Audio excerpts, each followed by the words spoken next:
Good morning, good afternoon, good evening. Welcome to something that I want to try out, something that I am interested in doing. Welcome to reading scary stories online, or something, I don't know. I am into horror stuff, I am into like scary stuff, and what better way to read alone than to read it with some of you guys, people that I can't actually see, and I'm still alone. The details don't really matter. I mean, what matters is the spirit that you're here. So I hope you guys enjoyed this. If you guys want more of like me reading internet stories like this, do say in the comment, because I will definitely do the more. It seems like fun, but but yeah. I hope you guys enjoy. Okay, so for the first story that we're going to read is from Reddit/NoSleep, r/NoSleep, by Badandy the Red. What a name, Badandy the Red. The story is titled, "Every night my entire town locks down for 12 minutes. I finally learn why." Alright, seems interesting enough. You know the kind of town where everyone knows everyone? Where the local diner serves coffee mugs stamped with your name, and everyone will lend a hand to a neighbor in need. A place where generations of family grew up together. Well, that is the sort of place where I live. Sure, it is a bit rustic. Hell, I barely have reliable internet, but it is nice though. For us. It's the kind of place where time feels like it's standing still, except for one thing: the nights. The nights here are a little different. I've lived here all of my life, and there's no place I'd rather be. Or at least that's what I used to think. This place has its quirks, like any small town, but there's a big one that stands out for us. You see, every night without fail, at 11:38 p.m., the town locks down. I'm not talking about just closing up shops and less people being out and about. I'm talking about a real lockdown. Doors slam shut and barred, windows rattle and lock, and everyone knows they have to be inside and stay inside, at least for what happens next. The next part is strange. No one ever sees anything moving out there directly, but we all just know that somehow, something outside is trying to get in. An eerie silence falls over the streets. It's like the whole town is holding its breath. Then in 12 minutes exactly, it is just over. I've always wondered why it happens exactly 11:38 p.m. People here don't talk about it much, but when they do, they whisper. They say it's just the way things are, that it's been happening for as long as anyone can remember. But I know better. I've seen it, whatever it is. The first time I noticed it, I was still pretty young. I think I was 10 or 11. I'd stayed up late, reading some of my favorite comic books. My parents warned me, like many other kids in town, that we had to go to bed early. But if we did get up, then absolutely no leaving the house or leaving any windows or doors open. I was not asleep, but was still following the rules when I heard the strangest sound. It was low, guttural hum that seemed to vibrate through the walls. I looked out the window, and that's when I saw it. The streets were empty, but there was a presence. It's hard to describe. It wasn't a person or an animal. It was something else. Something that didn't feel like it belonged. It moved with this strange jerky motion, like it wasn't entirely in control of its own body. It radiated a disturbing sense of distortion that made my head hurt, and my eyes had a difficult time focusing on it. I could feel this overwhelming sense of hunger that made my skin crawl. Before I knew it, it was over. It had passed my house, and I realized I had been staring out my window in a hypnotic daze. It was almost midnight and I went to sleep, and did not tell my parents about the disturbing things that I had seen. I didn't see it again for years, but the feeling never left. Every night at 11:38 on the dot, when the town shuts down, I noticed there. We all try to act like it's not, just behave like we have a strict curfew and that nothing is really out there. Yet the people who are too bold or foolish and think that it's nothing, well, they don't last long. Those of us who are still here know that whatever the thing is, it's out there, stalking and hunting, looking for anything, an open window, a cracked door. Disappearances are frequent, especially for such a small town. The police have a whole song and dance for anyone who goes missing from the outside, but when it is a resident, well, it is more of a case where the families of the victims are reprimanded for not having known better. No one knows why the window of time is so mercifully brief. Almost just as suddenly as it starts, it's over by 11:50 p.m. The streets are quiet again and the town feels normal. But it's not normal. It never was. Alright, pause. I like this kind of stories. The one where you're just thrown in it and everything seems normal, everything seems like it's running perfectly, but suddenly there's this few rules that you don't know, like that you don't know what their reasons for, you don't know what their purpose is. It's just that you have to follow them if you want to survive, and then everybody acts like it's normal. I love this kind of stories. I think I've seen a title of one where it's like in like a highway toll or something. I forgot. But yeah, so far I'm liking this vibe that the story is giving. So let's continue for now. People here have learned to live with it. They lock their doors, shut their windows, and pretend it's not happening. I asked my parents why we don't just move, and they never gave me a good answer. All they said was, it wouldn't do any good. We have to endure. It has to be here.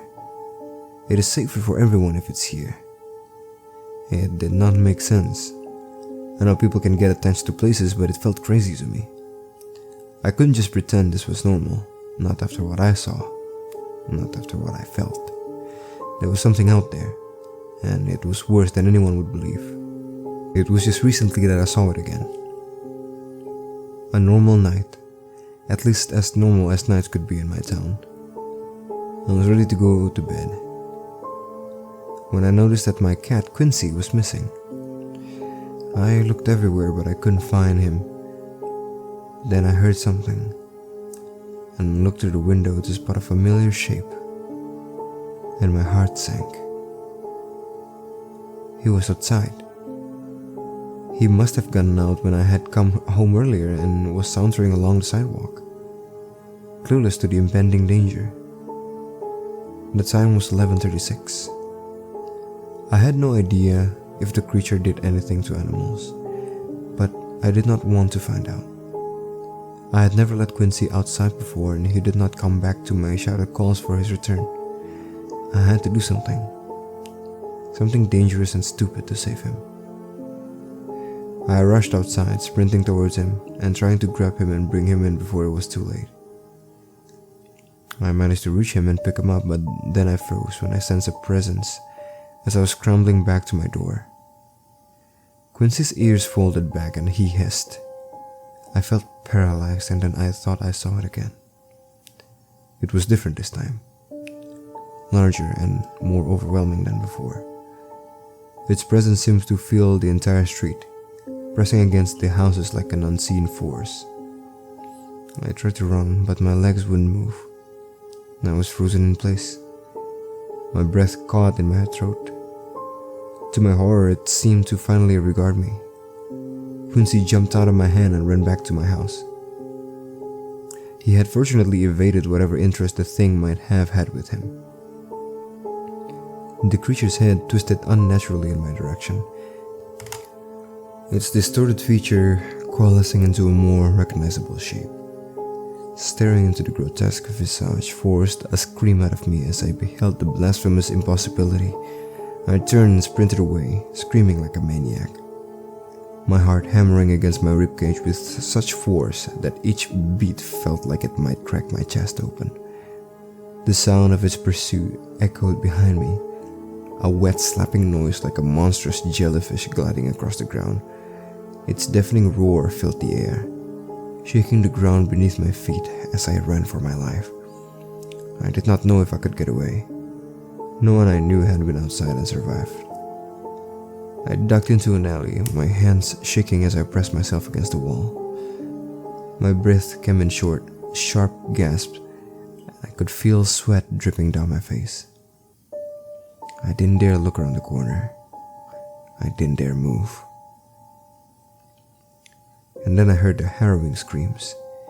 They sliced through the air, piercing and full of terror. My heart raced as I strained to see who was making them, but all I could make out were shadowy figures caught in the open. The screams were short, sharp, and then they were swallowed by the night. The deafening silence that followed only added to the fear weighing down on me. I stayed pressed against the wall, trying to make myself as small and invisible as possible. The darkness seemed to come alive with every creak and rustle, amplifying my fear. I held my breath until I heard the sound of the creature moving away. And then, just like that, it was gone. But the eerie stillness lingered, haunting me even after the clock struck 11:50 p.m. The streets were once again quiet, but my nerves were still on edge. I stumbled back to my house, every step feeling like a race against time. Quincy waited anxiously at the door and bolted inside with me, seeking shelter inside. The horrible night had left me shaken but grateful to be alive. Whatever that thing is, it does not belong in this world. It is not of this time or place, and its presence is so unsettling. It makes your mind ache just to catch a glimpse of it. No one can tell it of its origins. Maybe they are lost in the depths of history, but whatever its history, it remains, always there, lurking in the shadows every night without fail. At that point, I did the one thing you probably think everyone should have done by now. I left my hometown. I moved to the largest city I could reach to get away from it all. My parents did not approve. In fact, they tried to tell me I could not go. I was so desperate to get out of there that I had to sneak away in the early morning when they could not interfere. And I never understood why we all stayed there and tried to ignore the eldritch nightmare that hunted us at night. It seemed so simple, and I felt better at first. The city felt alive with the hum of traffic and the distant chatter of people during the day, a cacophony that made me feel safe, anonymous. Indeed, I thought I'd left the nightmare behind, that the creature was just a memory, a relic of the past I could bury. Alright, pause. So, we're getting into the middle part of the story, I think, as our protagonist moved on to the city, move away from his dready old hometown. But man, not old hometown, like rural town like those are the best for like horror setting, aren't they? That's why Gravity Falls did it. That's why a lot of like Cabin in the Woods did it, of like a small town out in the countryside. Yeah, they have this certain eerie, uncanny charm to them. That really like gravitates horror stories to. So far, I'm liking the story, but I don't know, the monster, the creature out in the night could be better, I think. I know the author is trying to keep it as vague as like, oh, wet jellyfish on the ground or something like that, something eldritch abomination, but it's either that the explanation is not to my liking, or I've been oversaturated with a lot of eldritch horror stuff nowadays, so that it's really kind of feel all the same. But other than that, I'm liking the story so far. Let's continue. My new apartment is a cozy studio on the 5th floor, with a view of the bustling streets below, high enough where looking out the window does not fill me with dread at night. Unfortunately, something happened last night that has shattered the fragile illusion of my peaceful transition. On the first night in my new place, I sat on the edge of my bed, flipping through a magazine to distract myself from the creeping unease that had settled in the pit of my stomach. The clock on the nightstand read 11:28 p.m. I told myself I was being paranoid, that the creature was gone, and I was safe now. But the weight of the past lingered, a shadow in the corner of my mind that I couldn't shake. By 11:38 p.m., the city outside my window was eerily quiet. The usual sound of traffic and distant music had faded, replaced by an unsettling stillness. I tried to focus on the magazine, but my eyes kept drifting toward the window, the darkness beyond the glass pressing in on me. And then I heard it, a soft, tentative tap against the pane. My heart skipped a beat. I froze, the magazine slipping from my fingers and falling to the floor. The sound was light, almost imperceptible, but it sent a chill coursing through my veins. I told myself it was nothing, I was just being paranoid. But then it came again, another tap, this time more insistent. I didn't move. I didn't breathe. My eyes were fixed on the window. The darkness beyond it seemed to pulse with a life of its own. The tapping stopped, and for a moment there was nothing but silence. And then a faint scratching sound, like claws on glass. My heart sank. I know that sound. I knew what it meant. Slowly, with my legs trembling beneath me, I rose from the bed and approached the window. My hand reached for the curtain, hesitated, and then, with a deep shaky breath, I pulled it back. What I saw made me freeze in terror. The creature was perched on the fire escape outside my window, its twisted form silhouetted against the moonlit sky. Its eyes glowed with an unnatural light, and its presence seemed to fill the room, pressing in on me with an unspeakable horror. I tried to scream, but the sound caught in my throat. The creature's head tilted to the side and its gaze locked on mine, and I felt a wave of dread wash over me. It was here. It had followed me.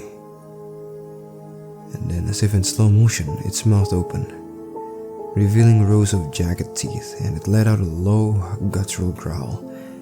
The sound shattered the paralysis that held me in place.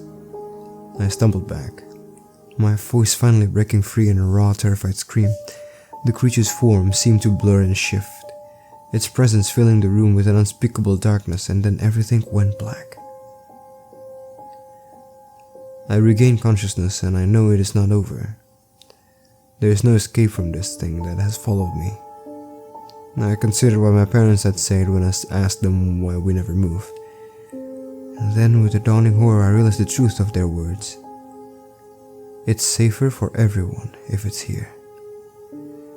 They did not mean it was safer for us. They meant it was safer for everyone else. They knew the danger. They stayed to keep it here. Now in my ignorance, I have made a huge mistake. Somehow it knew I left. It has followed me here, to a place where over 1 million people will soon know about its existence, and maybe more if it moves beyond that. I'm sorry for bringing it here. I didn't know. Please, for your own safety, stay inside between 11:38 p.m. and 11:50. By now, it might not be safe wherever you are as well. Okay, so that was the story of Every Night My Entire Town Locks Down for 12 minutes. I finally learned why. By Dandy the Red. The story was pretty good. I have read some story that is similar to this, The 12 minute, the clock striking 11:38, everything about the town rules and everything was fun. I think it's just the entity itself that I have a problem with. Maybe it wasn't translated well into the medium, that I have like a hard time imagining it. In my mind, it looks like just a bunch of seaweed strapped in together because of the mention of jellyfish. I don't know why. But other than that, the concept of the plot twist of how the people in the town is actually keeping it there for the safety of everyone else outside of the small town, that plot twist, I liked it. I think it was pretty great. But other than that, let's move on to our second story, shall we? The next story that we have is by 11 Velociraptors. That's a lot of raptors, but it's a bit of a short one. A story that goes by the title of "A stranger approached my car at night with a warning. Check the back seat." Alright, here we go. I like to think that I take my personal safety very seriously. I don't stand too close to the road while waiting for the walk signal. I have my location shared with my sister and mom. I keep my wits about me when I'm out in public, and I try not to dawdle after getting into my car. If I had been more diligent about that last rule, I might not be in the situation I'm in now. Early this morning, just after midnight, I was sitting in my parked car outside of my favorite grocery store. I was exhausted from picking up a friend's evening shift, and so I stopped to grab dinner on my way home from work.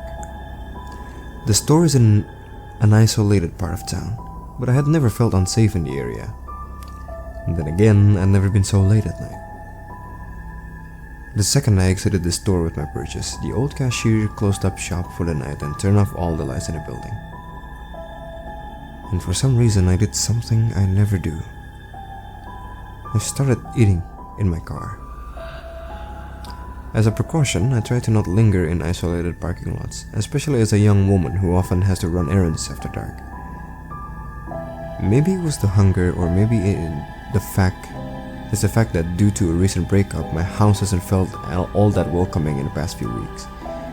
In any case, I was in no rush to return home. I pulled up an episode of The Terror on my phone and settled it to it. I enjoyed a few minutes of blissful peace and quiet before a shout pierced through the night. I looked from my phone and was surprised to find a woman standing in front of my car, waving her arms at me. My car was parked right in front of the store, facing towards the building, and there was only a thin sidewalk separating my vehicle from the store's exterior. I hadn't seen her coming at all. It was like she had emerged from the brick wall before me. She ran at my car, coming to a stop beside the driver's side window. She then started pointing at the ground, the universal signal for roll your window down. Fat chance, I thought. Though she looked sane and calm, I had no clue what her intentions were. In fact, I felt pretty vindicated in always locking my car doors immediately after entering. The woman, perhaps seeing I was making no move to exit my vehicle, then told me something no one wants to hear. "Hey!" she shouted. "There's something in your back seat!" Pause. Wow, that's awesome. I love that. In one sentence, you can actually feel the suspense and horror kind of creeped up. I like it so far.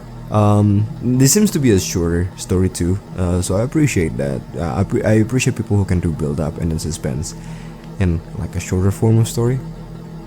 But with that one sentence, the suspense built up even more, and we're about to break it right now. Sorry for pausing in the highest moment of the suspense.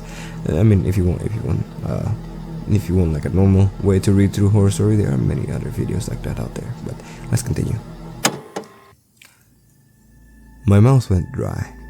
Time seemed to slow as 1,000 horror movie scenes raced through my head.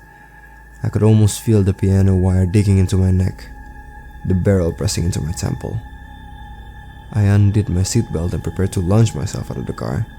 Now that the intruder knew I was aware of their presence, would I even have enough time to run? With one hand on the door handle, I stole a glance into the rearview mirror and saw no one. My car is a compact hatchback, meaning there is very little room for a person to hide in my cabin. Even in my exhausted state, I would have noticed someone upon looking into the mirror. My terror fades into confusion. I turned around in my seat, surveying the cabin with my own eyes, and confirmed that there was no one in my back seat. Click.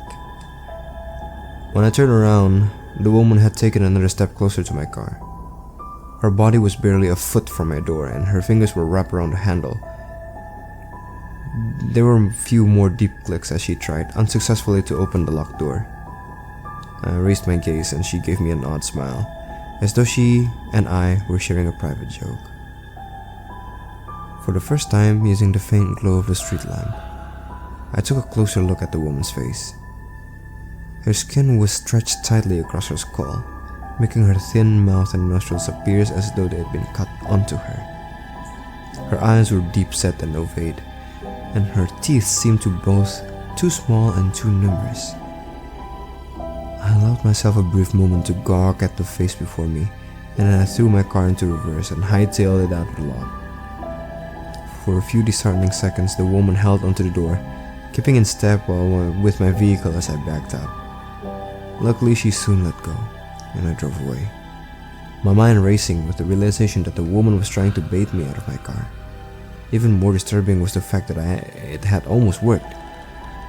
I wonder if she had others with her that I simply hadn't seen, and what she had wanted from me.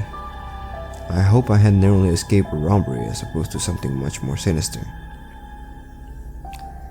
I got back to my house 20 minutes later, still shaken from my encounter. I rushed inside the house and made sure that all of my doors and windows were locked. My exhaustion did little to soothe my nerves. My mind played tricks on me as I got ready for bed, conjuring up flashes of the woman's face in the dark corners of my house. Once I finally fell asleep, my fears followed me from the waking world. I had a long, vivid nightmare, most of which I've either forgotten or is irrelevant to this account. All I know is that when I jolted awake some hours later, it was to the sound of a frantic banging on my front door. I sat up in bed, unsure if I was still dreaming or not. My alarm clock read 4:17. It was far too early for someone to be knocking on my door unless there was some kind of emergency, which, given the forcefulness of knocks, there may have been. Slowly I rose from my bed and inched towards the entryway. I had never before been in such situation, and was at somewhat of a loss to how to react. I didn't smell fire, thankfully, but that didn't mean all was well. Suddenly, I heard a man's voice calling out my name in a questioning tone. It sounded vaguely familiar, but I couldn't immediately place it. "Who is it?" I called back. "Brian," answered the disembodied voice, and relief washed over me. My neighbor Brian lived in the house across the street. We weren't close exactly, but I often saw him walking down the block with his dog, Bailey. I turned on the entryway light, but as I was still in my sleepwear, I didn't want to open the door unless I had to. Instead, I called back to him. "What's the matter?" "Well," he began. I heard his voice crack and he cleared his throat. "Do you have someone over right now?" "What?" I asked, my heart skipping a beat. "No, I don't. Why do you ask?" "Well, the dog had to go out, and while I was in the yard with him, I thought I saw someone in your front window. Someone who didn't look quite right." I stilled, feeling as though I were in some terrible dream. Turning around and glancing down the dark hallway, I wished I had turned on more lights on my way to answer the door. "She followed you home," I thought. "She's in your house with you right now." I was ready to bolt out the door into the cold, but by some miracle I had just enough presence of mind to have considered my neighbor's words more carefully. Something was wrong. I stepped away from the door. "Are you alright, Brian?" He cleared his throat again, and when he next spoke, his voice sounded slightly different from before, as though he were testing out a new timbre. "Well, of course. I just got a bit of a cold here, but I still wanted to check in on you." My voice wavered as I voiced a question to my neighbor. "But your dog, isn't it a girl?" Brian didn't respond. My mind reeled in the torturous silence, trying to discern whether the threat was outside the door or inside the house with me. After a full minute of complete stillness, the handle to my front door began to move. It rotated downwards as far as it could before the lock stopped it, then shook as the person on the other side of my door pulled on the handle. This happened several more times as the person tested my lock, and then there was a powerful bang, as though someone had rammed into my door with all their might. After that, there was silence again. I stood frozen in place for another minute. I had no peephole, but I worked up the nerve to walk into the living room and peer through the blinds into my front yard. In the distance, walking down the street away from my house, was a figure. Although I couldn't see the face, something deep within me knew it was the same person who had tried to open my car door. I watched her walk away into the quiet night until she disappeared from my view. Needless to say, I didn't get much sleep for the rest of the night. I split my time between roaming the perimeter of my house looking for anything suspicious, and sitting in my kitchen running the events of the night over in my mind. The most likely explanation was that I'd been dreaming. After all, I'd nearly been baited into opening my door to a potential criminal just hours before, so it made sense that I'd have a nightmare about a similar situation. Then again, I had never, in my entire life, had a dream so vivid. Maybe somehow the woman really did follow me home. She easily could have struck a tracker on my car, but how in the world did she know Brian's name? And how had she impersonated him so well? The sun is setting now. I haven't left the house all day. I've been too haunted by the idea of someone or multiple someones trying to draw me out into the open. No matter how many times I check the house, I still feel as though I catch a glimpse of the woman in my periphery, of her beady eyes and uncanny smile. I suppose I should try to get some sleep now. Impossible as that seems at this point, I just needed to jot this down before I went to bed, in case A, anything happens to me, and B, you ever think about blindly trusting out the warnings of a stranger. And that's the story. Wow, okay. This one I like a lot more than the first one. Sorry, what was it? Bendy the Red? Something like that. Okay, 11 Velociraptors is a banger story. I love paranormal story as much as the next guy, but nothing creeps me out more than like invasion of privacy or like invasion of a safe space.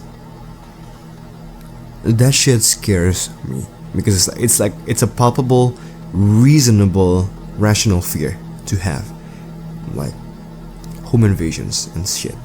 That shit scares me, and I think there's a few movie out there. I think it's like The Stranger or something regarding home invasion, but the second one was questionable. The first one was good.